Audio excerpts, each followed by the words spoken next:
Bonsoir à tous, vous êtes dans Question Directe, bienvenue sur ATV Guadeloupe. Mon invité ce soir, Jean-Philippe Courtois, bonsoir. Bonsoir, M. Planté. Vous, le secrétaire général du CDI, vous vous sentez bien dans la nouvelle équipe régionale? Je crois que nous le démontrons depuis notre arrivée donc, à la tête de la région Guadeloupe. Une équipe au travail, une équipe qui a pris, je dirais, le fer de lance, puisque des dossiers importants qui nous attendaient, la Coupe Davis, l'octroi de mer, les affaires courantes de la région. Donc nous démontrons que nous n'avons pas eu de temps mort et que nous sommes déjà face à la réalité de la Guadeloupe. Vous êtes vraiment la voix du CDI dans cette majorité régionale? Depuis bien avant, Ouais. puisque j'ose le rappeler, ne serait-ce que par la présentation du programme qui a été faite, des idées du CDI qui ont été retenues. Donc c'est notre volonté que de rester une force de proposition et de participer maintenant à la construction du pays Guadeloupe. D'accord, maintenant il va falloir travailler. Vous faites partie de la commission, vous êtes vice-président de la commission formation. Qu'attendez-vous justement de cette commission? Quel sera votre rôle exactement? Je crois que le rôle de cette commission, au travers donc, du programme qui a été présenté aux Guadeloupéens, aujourd'hui, c'est de faire une forme de réforme carrément de la carte du plan régional de formation proposé en Guadeloupe. Oui. C'est-à-dire qu'aujourd'hui, nous avons trop de formations qui aboutissent à des emplois qui, quelquefois, à des filières, excusez-moi, qui sont bouchées. Il nous faut maintenant être en adéquation avec les attentes des chefs d'entreprise, être en attente avec les emplois d'aujourd'hui, mais aussi pouvoir projeter le territoire Guadeloupe. Parce qu'il faut qu'on puisse aussi parler d'innovation, parler de nouvelles technologies. Donc, il faut que nous puissions avoir un plan régional de la formation en Guadeloupe qui soit adapté à tous ces défis. Donc vous allez vous appuyer sur, par exemple, la Chambre des métiers, des organismes tels que la Chambre des métiers, qui veulent effectivement travailler avec la région et aussi développer l'apprentissage, l'artisanat en Guadeloupe.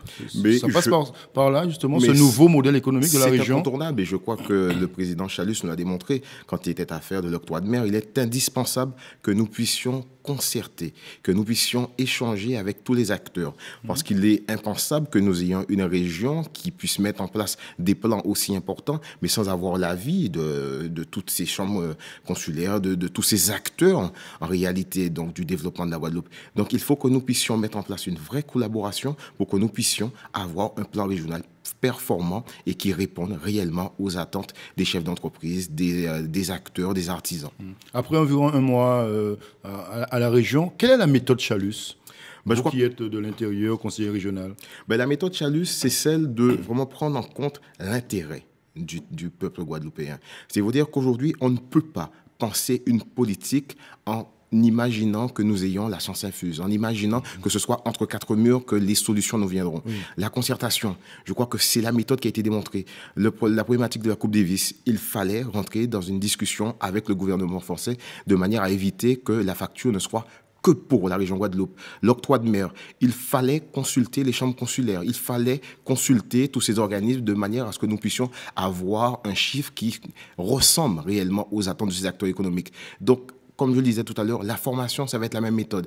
C'est celle où on doit permettre à tous les acteurs de devenir responsables de manière à ce que nous puissions être beaucoup plus nombreux à regarder dans la même direction plutôt que d'avoir des plans qui tombent, je dirais, quelque peu de la comète et qui s'imposent à une réalité qui n'est peut-être pas celle attendue par les acteurs du terrain. Sur le plan financier, la majorité régionale actuelle est inquiète? Je ne rentrerai pas forcément dans les détails, je laisserai cette information donc au président et à ses services, puisqu'il y a, comme vous le savez, donc l'audit qui est lancé et la prochaine plénière qui devrait avoir lieu au mois de mars sera autour du budget. Donc je crois que ce sera l'occasion pour le président de pouvoir présenter ces chiffres et qui effectivement nous laisse quelque peu perplexes. Oui, vous êtes aujourd'hui conseiller régional, vous restez secrétaire général du CDI, votre parti. Quelle sera aujourd'hui votre méthode de travail au sein du CDI? Toujours la même, c'est celle où nous avons effectivement des relais dans un certain nombre de communes, permettre à ce que cette démocratie participative, qui pour nous est indispensable à une politique démocratique cohérente, de manière à ce que nous puissions avoir le point de vue, comme le disait le président Chalus, du peuple. Il faut que les élus soient le relais des attentes de la population. Donc, il faut, à mon niveau, en qualité de secrétaire général, multiplier les échanges de manière à ce que, derrière, l'action menée au sein de la région soit en adéquation avec les attentes des Guadeloupéens. Et ce combat politique que vous avez entamé à Capesterre-Belle-Eau, vous laissez tomber ou pour vous consacrer uniquement à votre travail régional? Que devient justement ce combat politique local? Je vous dirais que ce combat politique, il continue tout naturellement, puisque là, aujourd'hui, les Capestériens, les Guadeloupéens nous ont fait confiance, m'ont fait confiance. Maintenant, à moi de démontrer au travers des responsabilités qui me sont transmises à la région Guadeloupe, ma capacité à créer, ma capacité à mobiliser, mais surtout ma capacité à faire en sorte que Capesterre et la Guadeloupe puissent émerger. Il va falloir travailler aussi, Jean-Philippe Courtois, avec le conseiller départemental en place, Hugo Amdini, qui s'occupe des transports, certes, mais vous êtes deux élus qui représentent la commune. Comment allez-vous faire?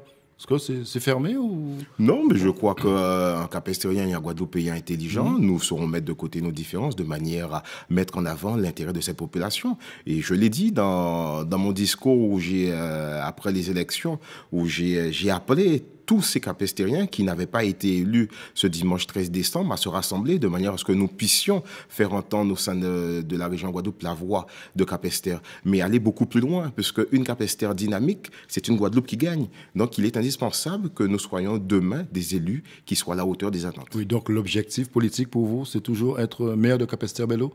L'objectif pour moi a toujours été de mettre en avant l'intérêt de ma population. Je suis rentré en politique parce que j'ai toujours eu le souci d'avoir la sensation d'apporter un mieux-être. D'accord, vous n'avez pas répondu à la question. L'intérêt de la population, c'est quoi? Ça passe par quoi? Être maire de Capesterre-Belle-Eau ou pas? Je vous dirais qu'effectivement, c'est une ambition qui peut m'être personnelle. Mais aujourd'hui, l'élu que je suis ne peut pas penser uniquement à son plan de carrière personnel. Oui. Je l'ai toujours dit. C'est une ambition politique, c'est pas une carrière personnelle. Je le dis. Effectivement, ça peut être une ambition personnelle. Mais je dis qu'aujourd'hui, moi, ce qui m'anime, c'est la possibilité qui m'est donnée de démontrer que je peux aider ceux qui sont à mes côtés et encore plus ceux qui sont en difficulté. Donc, on peut faire mieux à Capesterre, ce que vous dites aujourd'hui. On peut toujours faire mieux. Vous avez été très critique par rapport à la politique menée par l'équipe en place. Oui, tout à fait. Ouais. Parce que vous maintenez cette critique ou pas? Je crois qu'il est indispensable. Je ne renie pas tout ce que j'ai dit. Il est indispensable aujourd'hui que nous puissions apporter notre contribution parce que je crois que tout Guadeloupéen qui se lance en politique vient avec le souci d'améliorer. Sauf que nous n'avons pas forcément la même vision, la même manière de faire. Donc, il est indispensable pour moi de démontrer aussi ma capacité à réfléchir et à proposer pour Capesterre. C'est ce que je continuerai de faire et je mettrai toujours en avant l'intérêt des Capestériens et des Guadeloupéens. Merci Jean-Philippe Courtois d'être venu ce soir sur ATV Guadeloupe. Merci encore. Bonne soirée sur ATV.